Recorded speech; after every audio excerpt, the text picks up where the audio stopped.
including California, where several locations recorded their driest start to the year on record, January and February, erasing the early season surplus in the Sierra snowpack, 18 feet in December. That's a lot. National correspondent Justin Michaels recently visited a snow study outpost. He joins us with more on this one-of-a-kind lab in the United States that has, what, 1, 2, 3 different entrances that you can use in case you get snowed in? Depending on how much snow they have, you might need to use that upper level, and they have used that in the past. That's right, guys. Based on the measurements taken this week, the snowpack in the Sierra Nevada mountains, it's about 2/3 of where it should be. Now, that's not nearly enough to fill up those reservoirs in California, according to the California Department of Water Resources. But there is this snow lab, the one that Jim and Steph just mentioned, smack dab in the middle of the High Sierra, studying all these trends. It's occupied by one man. He's on a mission to tackle the water crisis out west, and he's just the latest caretaker of this research that's really been going on for decades. This is where we actually do our measurements of new snowfall depth and the amount of water in that new snow. Since 1946, the Central Sierra Snow Lab has stood strong, much of the year under a blanket of snow at just shy of 7,000 feet in elevation in California's Sierra Nevada mountains. Dr. Andrew Schwartz is the lab's current researcher and resident. December of 2021 saw 214 inches of snow at the lab, crushing the previous December snowfall record set in 1970 of 179 inches. With our record-breaking December, I lost the board at some point. Data taken from this snowboard and all this other equipment is designed to better understand water, or the lack thereof, in the western United States. Originally built by the Army Corps of Engineers and the U.S. Weather Bureau, it is currently run by the University of California at Berkeley. So far, we've got about 280 inches up here. Well below the annual average of more than 400 inches of snow. And after that record-setting December, precipitation has flatlined. There was a record streak of 37 days with no precipitation and very little since, making this winter one of the driest in 52 years.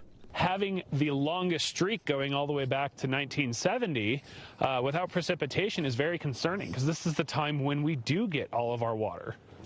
Right now, there's a 6-foot snowpack here at the Central Sierra Snow Lab, but that's nothing compared to years past. Now, 6 foot means we have to go through the second floor door, and that is the main door. But back in March of 2011, they had a 19-foot snowpack, meaning that upstairs window, a 3rd story, was the only way in and out of this snow lab. And it is inside of this snow lab we find a treasure trove of information. Down a cobweb-lined, rickety old staircase, we find filing cabinets stuffed with handwritten records, files, pictures. Records that go all the way back to not just the lab's inception, but even the 30s or the 20s, dealing with all kinds of various work up here. You know, some of these are really cool and are the exact same records that we take today. You know, this is the 8 a.m. measurement on September 30th in 1966. Data recorded over the decades points to a climate change-induced rapidly declining snowpack in the Sierra Nevada. We have signals of climate change in everything that we have up here. We have strong warming in our minimum and maximum daily temperatures. We are seeing more rain and less snow.